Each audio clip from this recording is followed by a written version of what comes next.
రాధే రాధే. శ్రీ విజయపథం ఛానల్కి స్వాగతం. ఈరోజు వీడియోలో మనం త్రిపురాంతకంలోని శైవ శాక్తేయ ఆలయాలలో అతి పురాతనమైన క్షేత్రం గురించి, ఆ స్థల పురాణం గురించి తెలుసుకుందాం. బాల త్రిపుర సుందరీదేవి పార్వతీ సహిత త్రిపురాంతకేశ్వరుల నివాస భూమి ఈ త్రిపురాంతకం.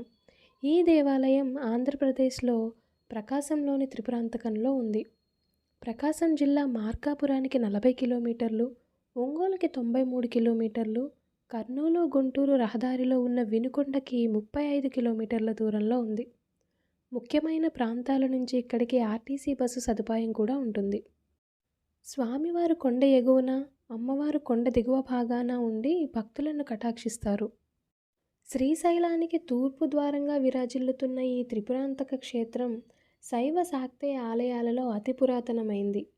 పురాణాల ప్రకారం త్రిపురాసుర సంహారం జరిగి రాక్షస ఆగమన ప్రకారం ఈ శ్రీచక్రపీఠంపై నిర్మితమైన ఏకైక శివాలయం ఈ త్రిపురాంతక క్షేత్రం. శాసనాల ప్రకారం ఇక్కడ వేద విశ్వవిద్యాలయం ఉంది అని కూడా చెప్తూ ఉంటారు.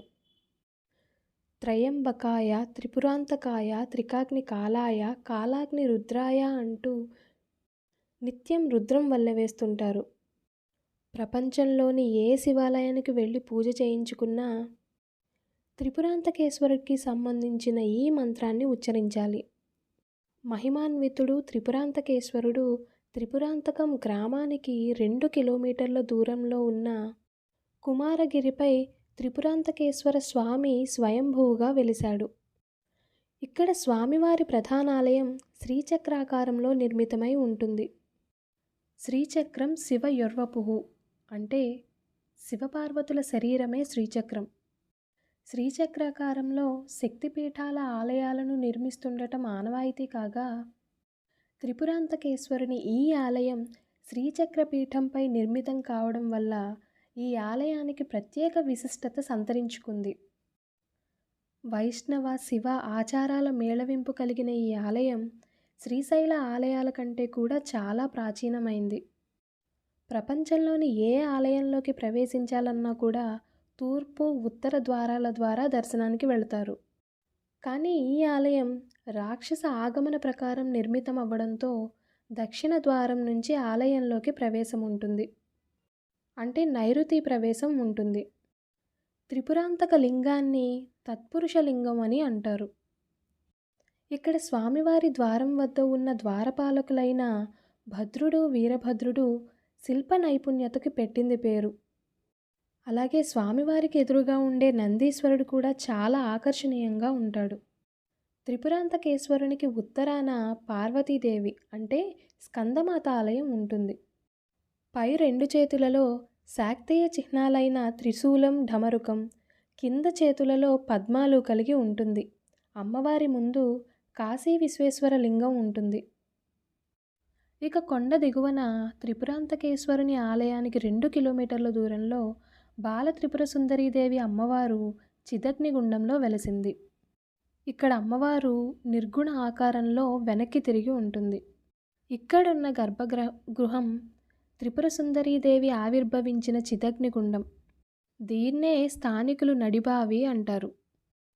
ఇక్కడ అమ్మవారు ఉత్తరాభిముఖంగా దర్శనమిస్తారు. చిదగ్నిగుండంలోకి వెళ్ళాలంటే 9 మెట్లు దిగాలి.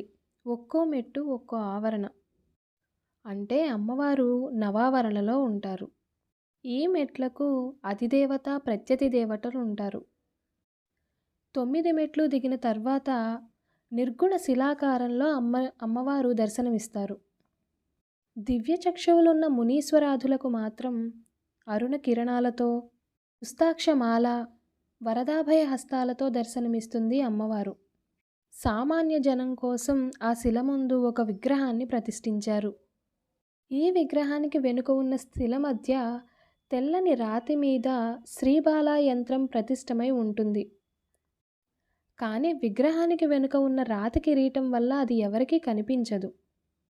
త్రిపురాంతక పీఠే చ దేవి త్రిపుర సుందరి అని శాస్త్రాలలో ఉన్న ఇది అష్టాదశ పీఠాలలో ఒకటిగా గుర్తింపు పొందకపోవడానికి కారణం ఇక్కడ అమ్మవారు స్వయంభూగా ఆవిర్భవించడమే. అమ్మవారిని కదంబ వనవాసిని అని అంటారు కదా. ఈ త్రిపుర సుందరీ దేవి స్థావరం కదంబవనం. ఎంతో సున్నితంగా రక్తవర్ణంలో ఉండే కదంబ పుష్పాలంటే అమ్మవారికి ఎంతో ప్రీతికరం. లలితా సహస్రంలో కూడా కదంబ ప్రియాయై నమః అని ఉంటుంది.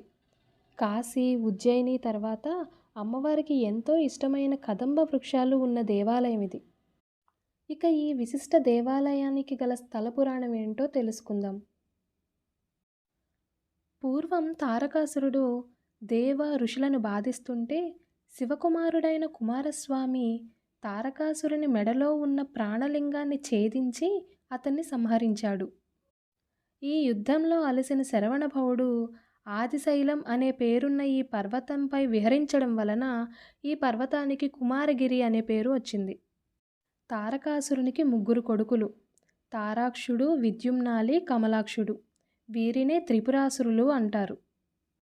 తండ్రి మరణానికి ప్రతీకారం తీర్చుకోవడానికి ఈ ముగ్గురు మూర్ఖులు శుక్రాచార్య అనుజ్ఞతో బ్రహ్మ కోసం ఘోర తపస్సు చేశారు.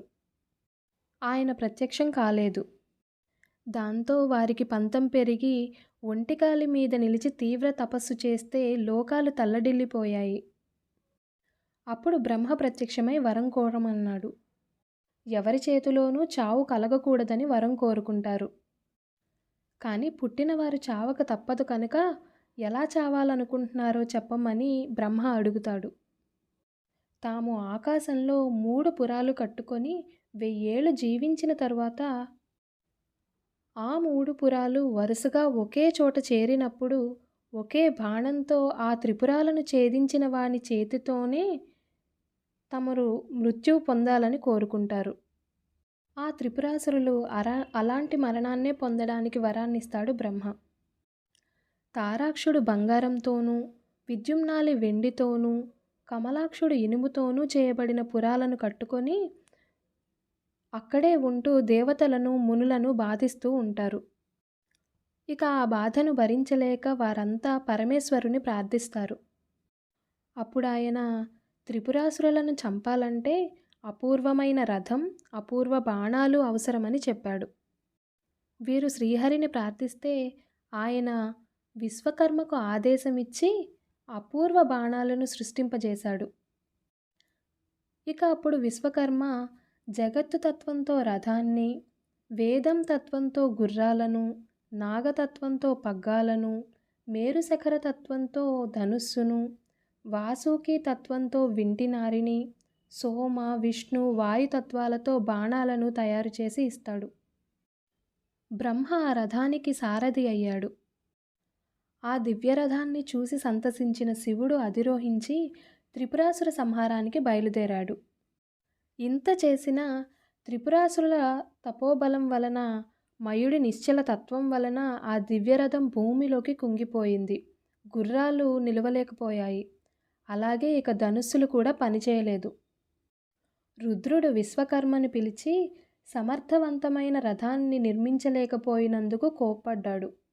ఆయన సిగ్గుతో తల వంచుకొని వెళ్ళిపోయాడు. అప్పుడు పరమేశ్వరుడు అంతర్ముఖుడై పరదేవతను ఆత్మలో ధ్యానించాడు. అప్పుడు ఆ లీలా వినోదిని బాలత్రిపుర సుందరిగా ఆవిర్భవించింది. శివుని ధనుస్సులో ప్రవేశించింది. అమ్మవారి తోడ్పాటుతో రుద్రుడు బాణం ఎక్కిపెట్టాడు. అప్పుడు దేవతలు నమస్తే రుద్రమన్యవ ఉతోత ఇషవే నమః అని స్తుతించారు. రుద్రుడి బాణంతో త్రిపురాలన్నీ ఒకే సరళ రేఖలో చేరి ఒకేసారి ధ్వంసమవుతాయి. దేవతలు, మునులంతా సంతసించారు. బాలత్రిపుర సుందరీదేవి ఆ ధనుస్సు నుంచి బయటికి వస్తుంది. శివుడు ఆమె సాయాన్ని ప్రస్తుతించగా ఆమె కృతజ్ఞతతో త్రిపురాసుర సంహారం చేసిన రుద్రుడు ఎక్కడ ఉంటే తాను కూడా అక్కడే ఉండి ఆయన్ని సేవిస్తాను అని ఆయన అనుగ్రహాన్ని కోరింది. ఇక రుద్రుడు వెంటనే సమాధి స్థితిలోకి వెళ్ళాడు. ఆయన పాదాల దగ్గర ఉన్న స్థలం ద్రవించడం ప్రారంభించింది. పెద్ద గుంట ఏర్పడి నీరు లోపలి పొరల్లోకి ప్రసరించింది. ఆ గుంటలోనే ఆయన వైడూర్యలింగంగా ఆవిర్భవించాడు. ఆ వైడూర్యలింగానికి పైభాగాన బ్రహ్మ దివ్యజలలింగాన్ని ప్రతిష్ఠించాడు. ఇక్కడ జలలింగానికి చేసిన అభిషేక ద్రవ్యంలోని ద్రవ్యచిత్త దోషాలపై పైభాగంలోనే లయమై లోపల ఉన్న త్రిపురాంతకేశ్వరుని చేరుతుంది. త్రిపురాంతకేశ్వరుడు ఆవిర్భవించిన ఈ దివ్య ప్రదేశమే కుమారగిరి. ఈ కొండకు ఆదిశైలం, అరుణాచలం, కుమారాచలం, లేబ్రాయపు కొండ అని పేర్లున్నాయి. తారకాసురుని సంహారం చేసిన తర్వాత కుమారస్వామి ఇక్కడ రహస్య ప్రదేశంలో తపస్సు చేస్తున్నాడు. ప్రతి పౌర్ణమి నాడు పార్వతీదేవి, ప్రతి అమావాస్య రోజున పరమేశ్వరుడు వచ్చి తమ కుమారుడైన కుమారస్వామిని చూసిపోతూ ఉంటారని శివపురాణంలోని ఈ శ్లోకం తెలియజేస్తుంది. అమావాస్య దినే శంభుః స్వయం గచ్చతి తరః, పౌర్ణమాసీ దినే పార్వతీ గచ్చతి ధ్రువం. అంతేకాదు, ఈ ప్రదేశంలో దేవతలు పూజించిన ప్రతిష్ఠించిన 1101 లింగాలు కూడా ఉన్నాయి. వాయవ్యంలో లింగాల కొండ ఉంటుంది. ఇక్కడ స్వామివారి ధ్వజస్తంభం చూసినంతనే పాపాలు పటాపంచలవుతాయి. ఈ అమ్మవారిని దర్శించినంతనే ఉపాసనా సిద్ధి లభిస్తుంది. ఈ దైవ దర్శనం చేస్తే నంది జన్మ లభిస్తుందని విశ్వాసం. త్రిపురాంతక నామస్మరణ ముక్తిదాయకమని పార్వతీదేవికి స్వయంగా ఆ పరమశివుడే చెప్పాడు.